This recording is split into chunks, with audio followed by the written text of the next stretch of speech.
very warm welcome to all our listeners, wherever you are. Welcome to Taiwan Excellence Online Podcast 2023.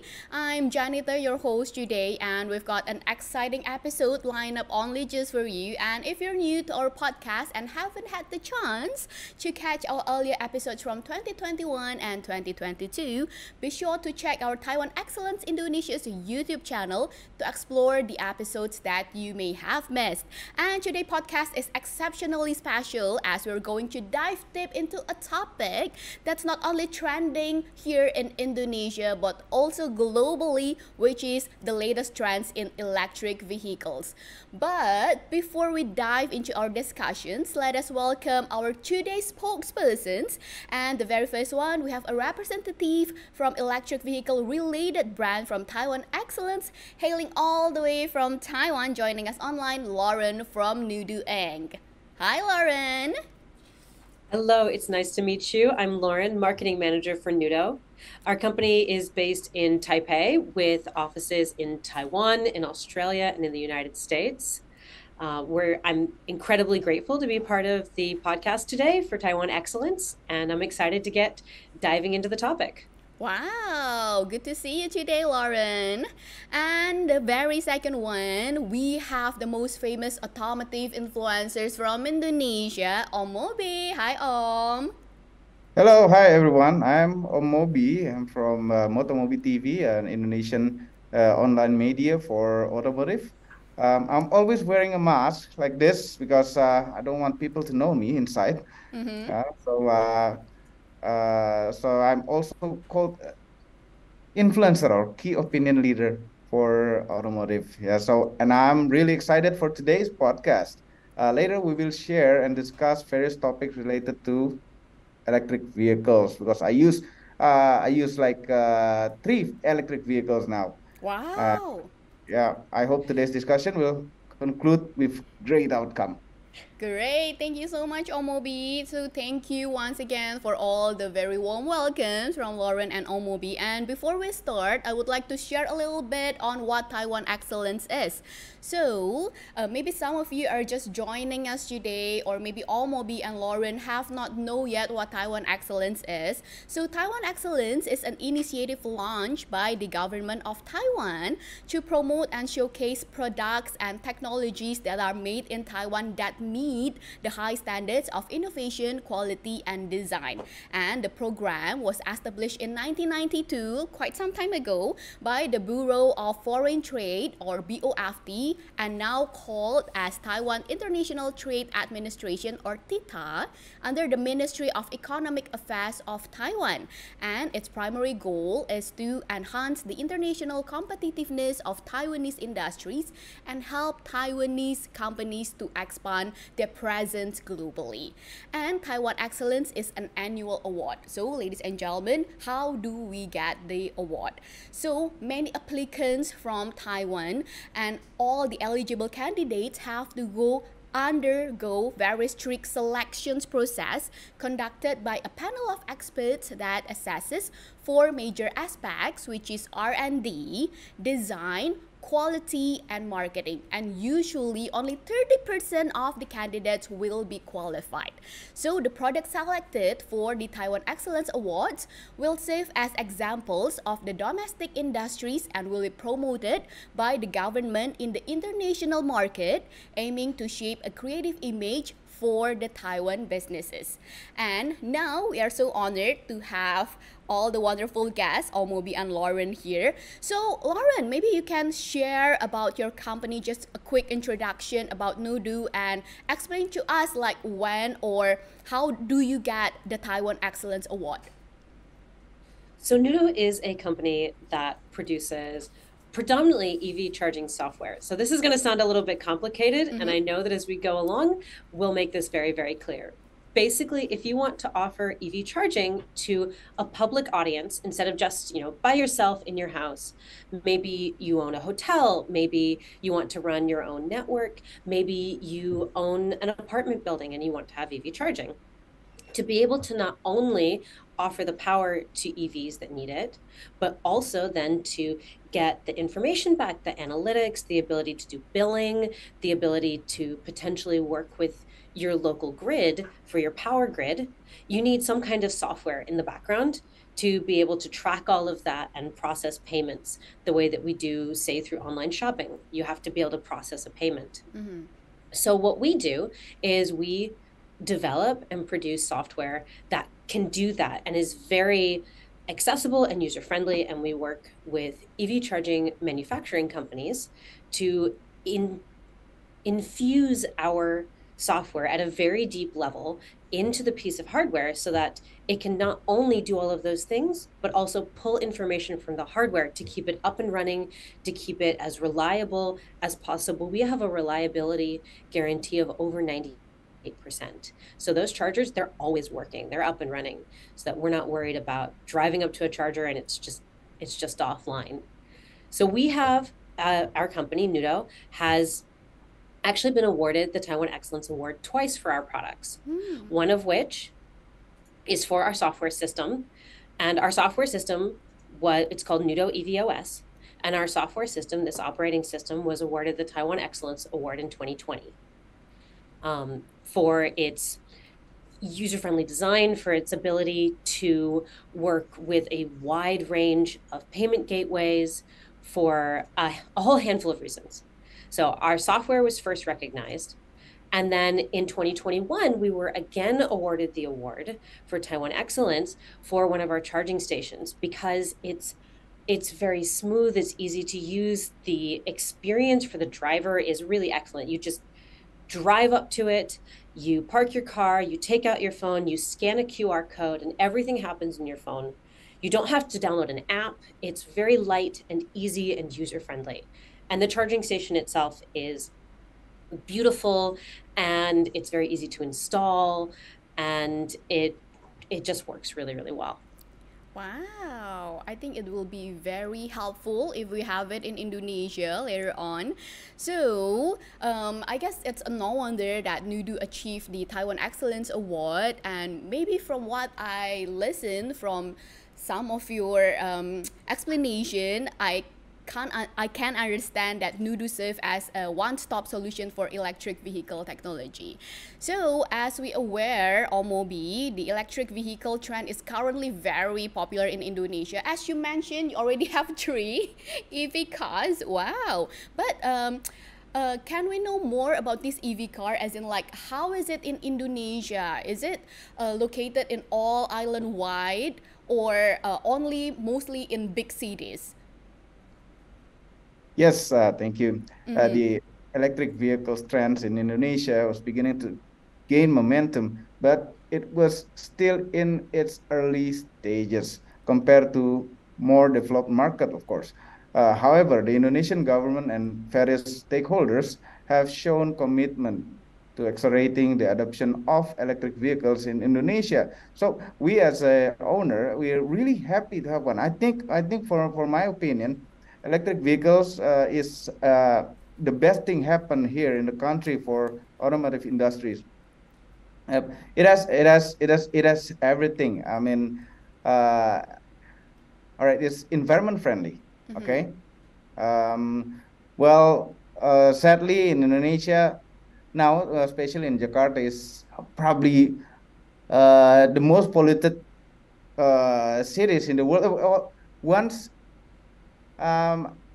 ranked as the most polluted in the world, but now I think number 6 or so. And electric vehicles for 4-wheelers or 2-wheelers is the best thing that will be happening in the city. And we, as a petrolhead, we like fast cars, right? Electric vehicles is faster than an internal combustion engine. Okay. We like the instant torque that it makes. Okay. And I also like a comfortable car, a quiet car, and electric vehicles has it. It's very, very quiet. Okay. And the government also support there's even an odd regulation for a few roads in Jakarta, and electric vehicles, we don't no need to go by that rules. Yes, correct.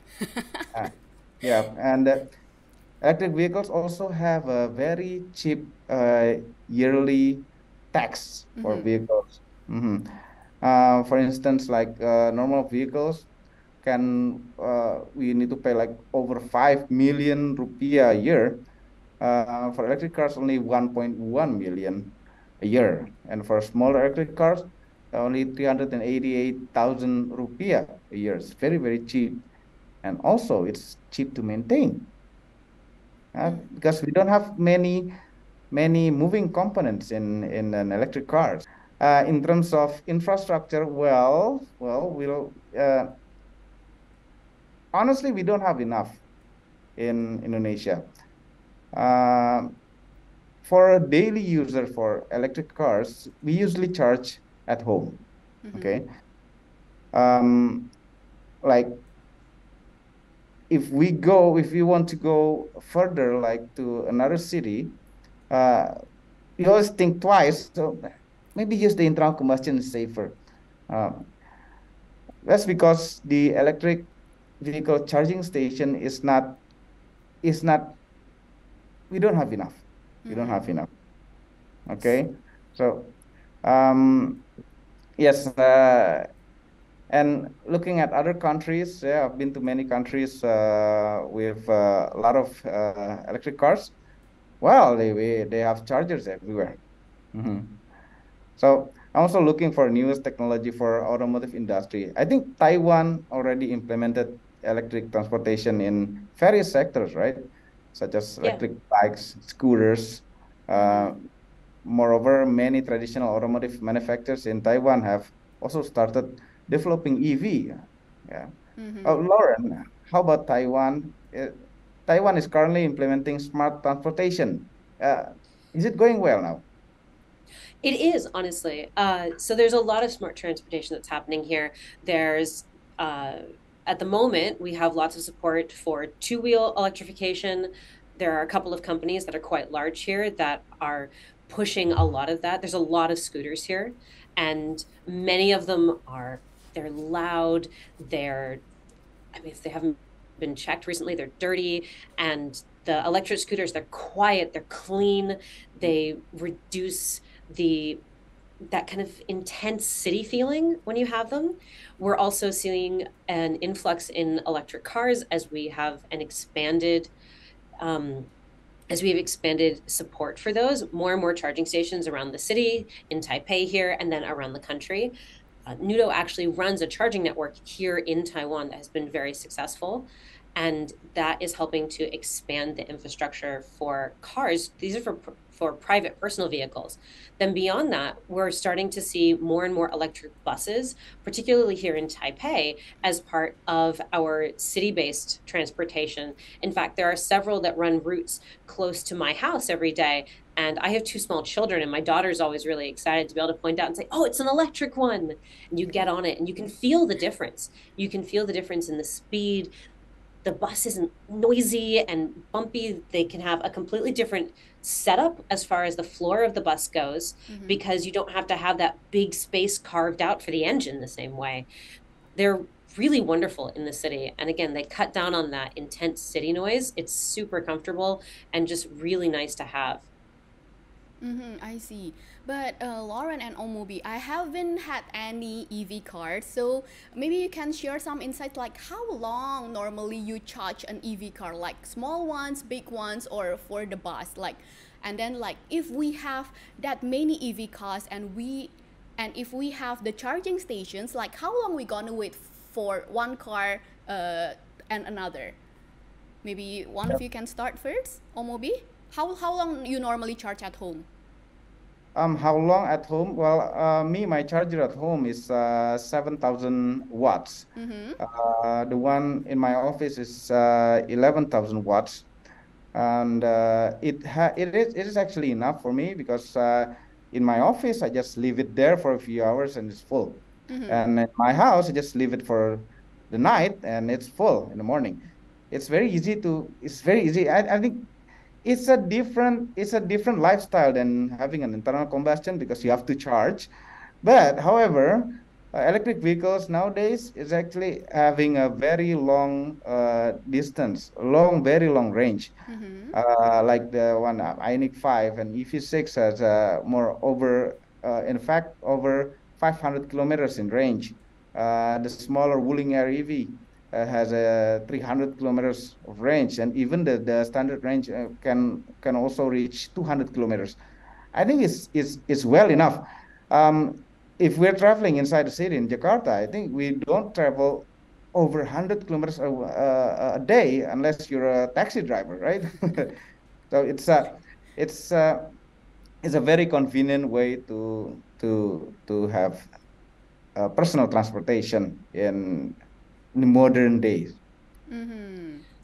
I think a great comparison that I've made a few times here as far as charging up EVs is that it's kind of similar to having your cell phone. Mm-hmm. So when we first started having cell phones, we didn't really, we didn't think about how and where we were going to get power for them. You kind of go somewhere and you stop and you plug it in for a long time, and then you go somewhere and you stop and you plug it in for a long time. And as our batteries got bigger, they needed to be charged up less often. But every once in a while, you'd still want to add a little bit of power to it. And the longer we've had cell phones, the more we've completely changed our way of life. So yes, I charge my cell phone overnight and I charge it at the office when it gets low. But also, maybe if I stop into Starbucks for half an hour for a cup of coffee, maybe I'll charge my phone in and get, 10% into my phone, and it just picks up a little bit here and there. As you have public EV charging, it works the same way. Mm-hmm. So maybe I plug in my car at home at night, or maybe I plug it in at the office, places where I'm going to be for a long time, and they can have these slow charging experiences. And then when I'm out and about, maybe I've been driving for a while, or I didn't plug it in for a couple days, I need a little bit more power, I'm going to go shopping for somewhere for an hour or so, I'll just plug in my car, I'll pick up, 10% into my battery, something, just a little bit here, a little bit there, the same way that I would with my cell phone. Because now I don't have to try to go to a petrol station. I don't have to take time out of my way. If there are charging stations in the places I go, it's suddenly not stressful at all. I can just plug it in wherever I am, pick up a little bit, and go from there. I see, I see. So you don't really have to wait for the whole 5-6 hours for it to get full. As long as you have like 10-20% of it, you're good to go. A simple top up. A simple top up. Yeah. Okay, Good. Lauren, actually, I'm very interested in how does this the charging station in Taiwan, like, do they have it like in every 2 kilometers, every 5 kilometers? How do you have it in Taiwan? It depends dramatically on where you are. Mm-hmm. So as Om Mobi said, most people like to charge up at home. And for most people, if you charge up at home, you don't need to charge up outside of your house. Mm. You're not going to go that huge distance unless you're trying to drive, the whole length of the island or something here in Taiwan. So we have charging stations out and about in the cities. I live in Taipei. I don't spend a lot of time outside of Taipei because I'm busy with my work and my family. But here in Taipei, we have charging stations. It's expanding. You'll find them at major destinations. So for example, there's a whole handful of charging stations in the basement in IKEA. Mm-hmm. So if you go to IKEA, you go shopping, you're going to be there for a little while, you plug in, you can pick up some percentage there. There are some office buildings. I work in a very large software development office park, Mm-hmm. and there's charging in the basement of my building. I can plug in while I'm at work, no problem. I can either charge my car completely or just a little bit, my choice, and pay for it here. So we do have charging infrastructure. I would say that our infrastructure is more developed for two-wheelers than for four-wheelers. And that makes sense because two-wheelers have smaller batteries. Mm-hmm. They can't have the same range that a four-wheeler can, simply because they don't have as much space to hold that battery. But one of the things that you do see here that you're starting to see in other places is that two-wheelers don't have to have batteries that you plug in. They also have battery swaps here, where you can drive up to a cabinet and literally take the battery out of your scooter and put in a new battery. Oh, wow. So if I want to, I can charge that battery at home overnight. But if I need to swap while I'm out, I can go swap out that battery without a problem. And since I purchased, for a lot of the companies that are doing this, when you buy the scooter, you're essentially buying a scooter and kind of renting the battery. So you don't think of the battery as like, oh, I'm pulling out this good battery and maybe putting in a terrible battery, because the price of the scooter is actually based on the scooter with no battery in it, which is very cool. So you get this hybrid charging approach that works really, really well for people who are going to be driving all over the city a whole bunch and don't have as much capacity because they're driving a two-wheel vehicle instead of a four-wheel vehicle. I see. Wow, very interesting. But oh, Mobi, that happened for a two-wheeler one. But how's the big car in Indonesia? I think we cannot just like pull the battery out and take it in again, right? Battery. And I heard if like let's say you messed up the battery like later on, like maybe 10 years from now, they say the battery is very expensive. It is? I don't know. Can you share more about that? Back to the two-wheeler a little bit. So we also have that battery swap for two-wheelers. Actually, most online taxis with two wheels use that battery swap thing. So we also have it here in Indonesia. And for the four-wheelers, yes, we have a very big, very huge battery underneath our cars. Brands that selling electric cars in Indonesia, they are competing with each other on the guarantee of the battery. Okay. I see. Mostly have 8 years of warranty. Okay.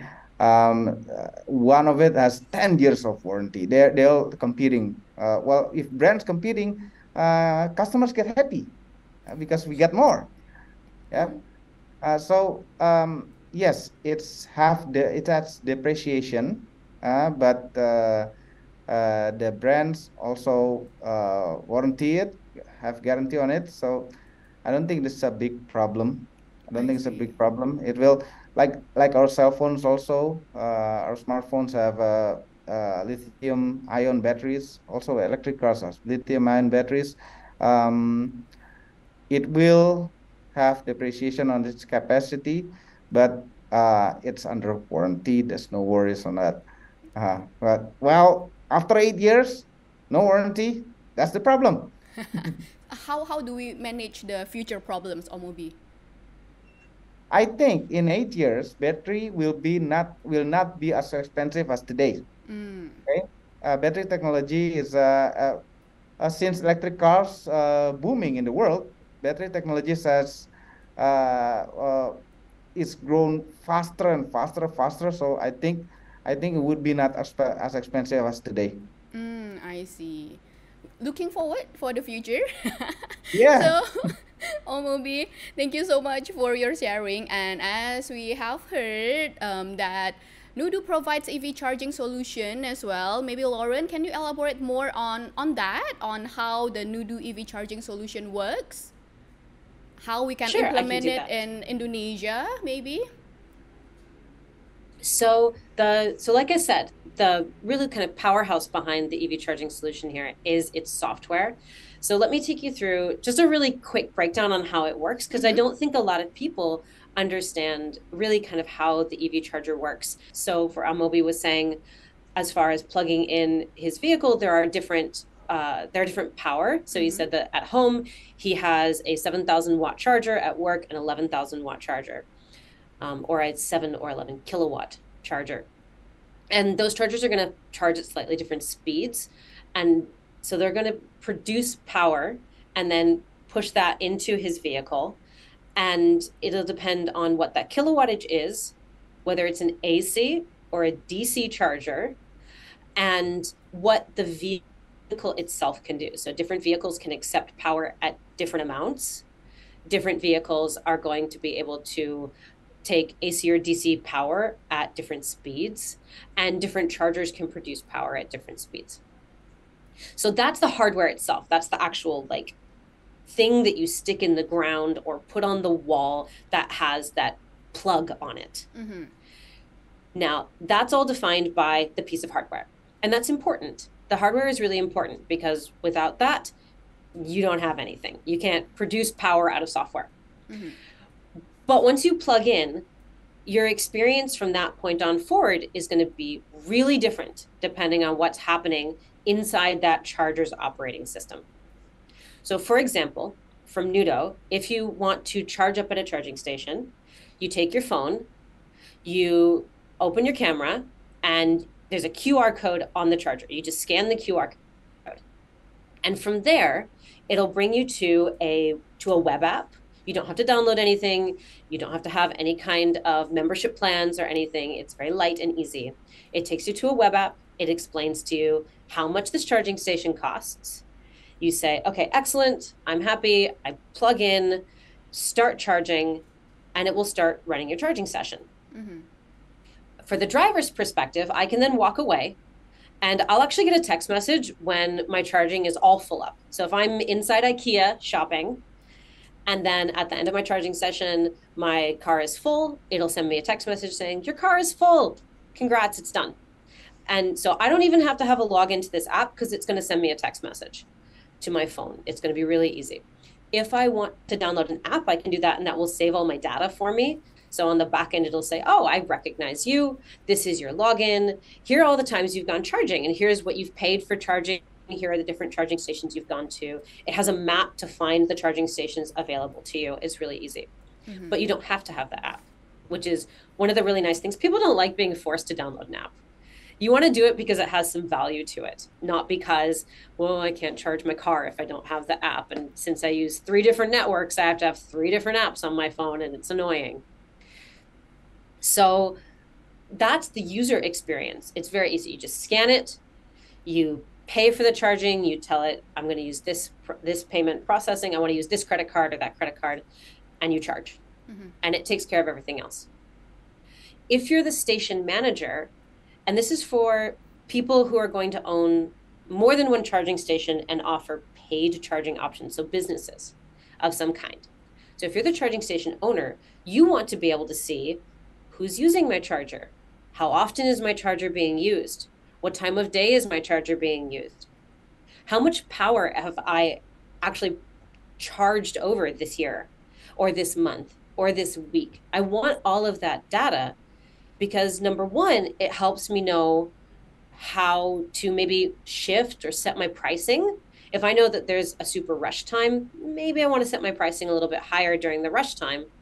Or if I know that there are times that the charging, that the electrical price for me, maybe the electricity has a peak time when it's more expensive and a low time when it's less expensive, I can have the software system match that so that when I have to pay more for the power, maybe the driver has to pay a little more for the charging so that we can all pay what the grid needs to be able to pay for that. Or maybe I want to be able to offer discounts overnight because power is cheap for me overnight. I should make it cheap for my customers overnight. And it encourages people to come stay here long term, charge up the whole way. Maybe I have a hotel and I want people to charge up overnight at my hotel. I see. So from my side as a business owner, all of this analytics is important, but it also gives me insight into the chargers. Oh, I can see that charger isn't working right now for some reason. And the system itself also has a diagnostics system into it. So it will diagnose the chargers and it will attempt to repair the charger if it goes offline for some reason. Most charging stations, if they're offline, basically it's like a computer. You walk out, you turn it off, you turn it back on, and it goes, okay, everything's good. There was a little small something that happened. Hardware does that. Well, our system will do that automatically for you. You don't even have to have people who will go out to the charging station. That may not be where you are. Maybe you own 3 apartment buildings and the charger at apartment building that is 50 kilometers away is offline. By the time I look at my system and see that it's offline, the system's already rebooted the charger and it's back online and working for me. I don't even have to call someone over there or try to send someone to go look at it. It's fixed automatically. I see. Wow. Wow. Oh, What maybe- about for Indonesian? Yes. What about what for Indonesian payment? So we have over 10 different payment processing options, and we're adding more all the time. Whenever we have companies from different countries come in that say, okay, we use this payment processing that you have, but we have this other one that's much more common in our country. Can you do that? Yeah. Our software is developed specifically to be able to add more payment processing options really easily. So for example, in North America, there's a lot of Apple Pay. People use a lot of Apple Pay in North America. So that's our most common payment processing option in North America, Apple Pay. We use Stripe in North America as well. Here in Taiwan, people use Line Pay. And Line Pay is very, very common. It's another app that we use a lot. And so you can go up to a charging station here in Taiwan. You can use Line Pay if that's your standard way of paying for charging. So we're adding more payment processing options by every country that comes to us and says, I'm a business here, I want to start a network, I want to use your solution because it's easy, it's accessible, it's an all-in-one solution. But while we do use a payment processing option that you have, I need a different one because most people aren't going to use that. So we can add those really easily. I Oh, see. cool. Om Mobi, you Yep. charge your EV not only at home, right? You're Yeah. using the outside one as well. Yeah, because sometimes we forgot to charge. Yes. But, so after you're hearing what Lauren shared, how's your experience in charging in Indonesia? It is very, very complicated. All right. So Okay. We have the one that have the state-owned electricity company, the PLN. Okay, they have one application. Okay, and there's also private-owned chargers that has another use application. So we have a few applications. My phone to charge. It's not pleasant to have even more than one. And also if we want to go to another city, it's again it's not a problem that the availability of the chargers there, or is it on or not? Sometimes we don't know. I see. Okay. Okay. How fast it goes. Sometimes it doesn't have the data on it. It's an AC or a DC charger. So it has a challenge sometimes, and also that challenge is a barrier for people to buy electric cars. They're scared of what if the electricity? What if the power is not enough? What if we run out of battery? That's what people scared of electric cars. But it's based on the experience. No, that's not a problem. But if we suddenly now I have a 50% battery and I need to go to Bandung. Bandung is a 2.5 hours drive from Jakarta. Then there's a problem. Okay. Well, there are charging stations in rest areas on the toll road, but we don't know if it's on or not. Okay. Well, we need this kind of a complete network that can read all the chargers in Indonesia. Well, it's not, and all the chargers in Indonesia also is not enough. Most of the chargers here in Jakarta and a few big cities, but along those cities in the middle, well, it's not enough. We need this kind of software to manage everything, if possible. Yes. And maybe another problem, rather than thinking how do we charge or where we charge, maybe some Indonesians are afraid as well. What if there's flood in Indonesia? Because Indonesia is quite famous for its flooding. Yes. Very famous. So how do you tackle that questions, Om Mobi? Yep. How to tackle that question is try to go through a flood with an electric car. Oh, really? Okay. Yep. So I tried it. It doesn't damage the battery? It doesn't damage anything actually because it's a new car. All right. A new car have a very tight seal. No water can get in. Okay. Well, what we don't know if the car is already like 5 or 6 years old. Is the old rubber still there? Is it still watertight, airtight? That we don't know. The best thing to do is the same as having an internal combustion car, is to avoid any kind of flood. Okay, whether you have an electric car or internal combustion, just avoid. Internal combustion car also have electronic components that need to be away from the water. So best thing is to avoid. I see. Lauren, I think you want to add up something just now. I was just going to say that the flooding question is a really interesting one. In general, electric cars actually deal better in floods than internal combustion cars, because an internal combustion engine, if you get the water at engine height, you're in trouble. That car is not going to be salvageable at the other side. If you go on YouTube and you look up videos of EVs and rivers, you can see literally EVs driving through rivers because they are well sealed and because the battery is honestly safer than that engine in the water. So like there are some really just wild videos of people just driving right through water, like really high up. Like you wouldn't want to open your door because it's going to flood your vehicle. But the car is fine. I see. Yeah, the Interesting. car's Maybe fine. maybe I'll take a look on that video, the one driving past the lake or something. So, Lauren, if Indonesia is interested in it, or maybe you have a target as well for Indonesia market, what do you think? Is it to establish Noodoe as the CPO with its own brand, or you want to collaborate with our own local CPO? So Noodoe has experience working in a lot of different countries. We don't have feet on the ground in Indonesia, in that we don't have an office there. And one of the reasons why we developed a network here in Taiwan as our own network was that there were no companies here doing that. They weren't interested in developing their own networks, and Taiwan had the need. Now, this was years ago. There are companies now that are interested in developing networks in countries the whole world over, Indonesia included. So what we would prefer to do is to work with local companies to develop their own networks, because Indonesians know what Indonesians need. They have the knowledge of their own country. They have the knowledge of their own experiences.